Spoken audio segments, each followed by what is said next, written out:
Now, democracynow.org, The War and Peace Report. I'm Amy Goodman. We turn now to our ongoing coverage of the death of Osama bin Laden and the future of the so-called war on terror. On Monday, the Obama administration released new details of the operation that killed bin Laden at a compound in Pakistan. The White House says bin Laden was shot in the head and chest, but that he himself did not return fire. 4 others were killed in the raid, 3 men and 1 woman.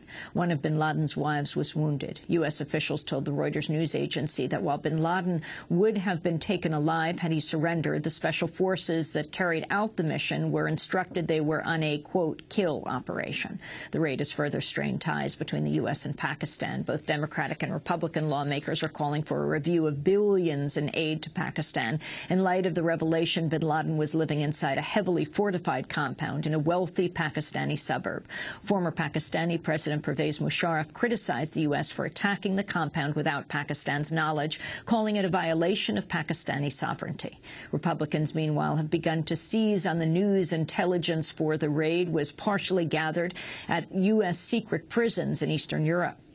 In a sarcastic post referring to Obama's ban on Bush-era torture methods, Congressmember Steve King of Iowa tweeted, quote, "Wonder what President Obama thinks of waterboarding now." Here in New York, celebrations continue Monday with crowds of people gathering at Ground Zero, the site of the 9/11 attacks on the World Trade Center. At the White House, President Obama said bin Laden's killing had united the nation.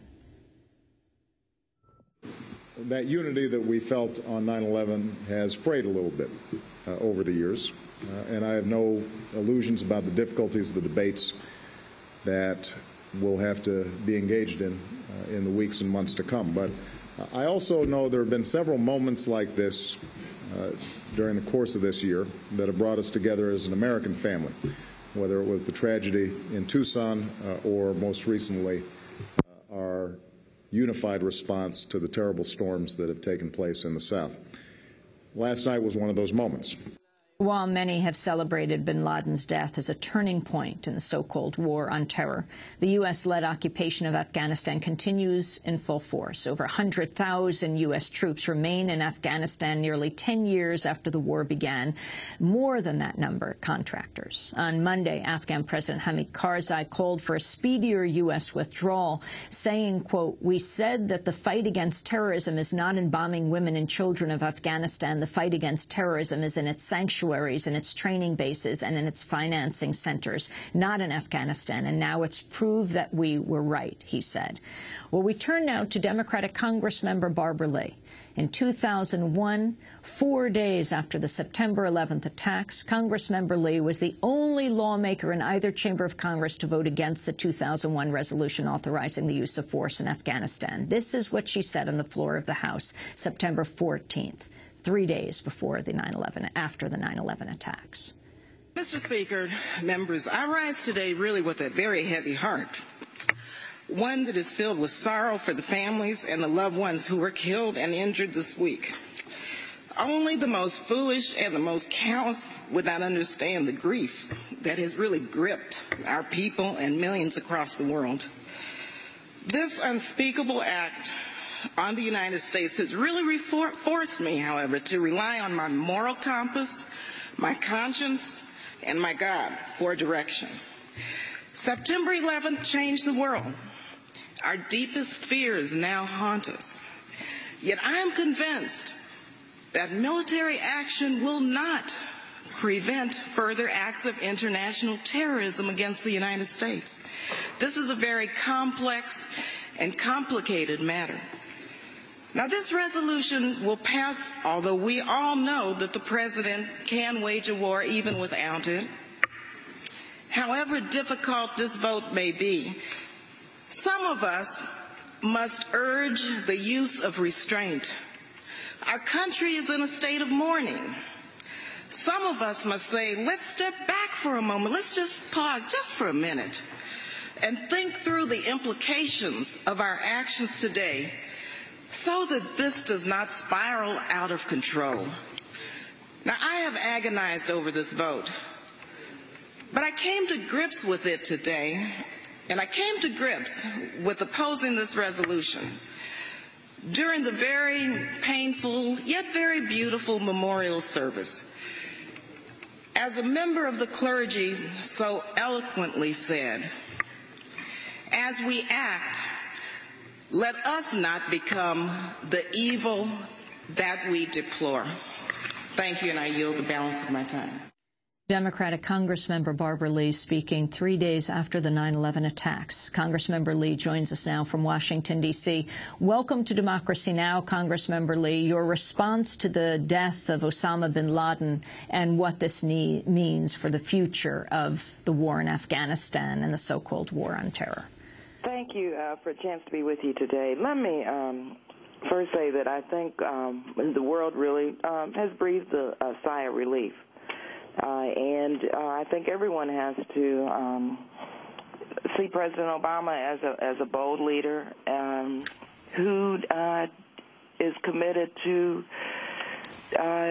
hopefully begin now to look at how we begin to end the war in Afghanistan. It's very important that we take this moment, I believe, to reflect upon the fact that the President did commit to begin a significant withdrawal in July, and in fact that, you know, the families and the victims of 9/11 and others throughout the world who have endured such pain, while this is not going to, you know, really completely take care of the ease, or at least ease the pain that they've endured, it hopefully will bring, you know, some comfort to them, but it does also give us an opportunity to look at how we begin to enact a smart security strategy. Amy, I'm telling you, and I think we all recognize that Al-Qaeda is not only, you know, in Pakistan, but I mean, we're talking about plotting terrorist attacks, for example, from the tribal regions of Yemen, of course, from a hotel route in Germany. So while the head of Al-Qaeda is no longer around, you know, we have to really address the root causes of terrorism and understand that we have to refocus our resources and our strategy in a way that begins to get us out of Afghanistan. And as I said on right after the horrific attacks, we can't give a blank check to any president to wage war in perpetuity. And I think this gives us a chance to really refocus our strategy now.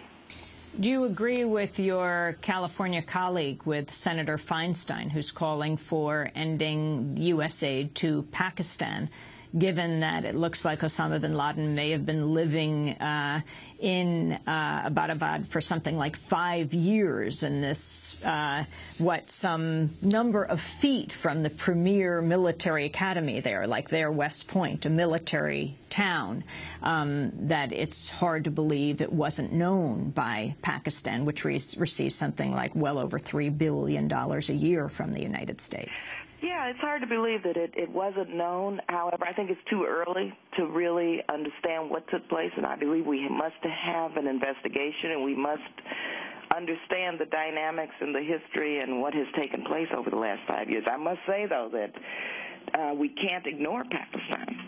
You know, it's a nuclear power, and I've always believed that foreign assistance can play a stabilizing role throughout the world. I think it's what type of foreign assistance, how is that foreign assistance distributed, and for what purposes, but I don't think that we can become isolationists. But I also know that the American people are going to insist on some answers, and we can't continue to spend trillions of dollars on open-ended wars such as we have in Afghanistan, and on wars such as Iraq, now Libya, and we can't continue to send money to countries that, you know, we have some question about. But I do believe in foreign assistance, and that we must take a moment to investigate and understand what happened in Pakistan and not rush to judgment on this. Congressmember Barbara Lee, you are the only lawmaker in either chamber of Congress to vote against the 2001 resolution authorizing military action for the attacks on 9/11. You faced death threats then. You were under enormous pressure, the resolution that authorized the use of force in Afghanistan. How do you feel today? Do you think what we're seeing today has justified your action then? Absolutely. That resolution was a blank check, Amy, and if you read the resolution, it was not targeted toward al-Qaeda or any country. All it said was, and it said the president is authorized to use force against any nation, organization, or individual he or she deems responsible or, connected to 9/11. That was a blank check that gave the authority. It wasn't a declaration of war, yet we've been in the longest war in American history now, 10 years, and it's open-ended. I want to repeal that authorization, because that authorization gives any president the authorization to go to force, to use military action, when in fact Congress must declare war if we're going to do this. And so that was absolutely the correct vote. It was open-ended. It was a blank check. And we need to go back to the drawing board and repeal this. And when in fact the president, any president, deems it necessary to use force, military force, the Constitution requires the president to come to Congress for a declaration of war.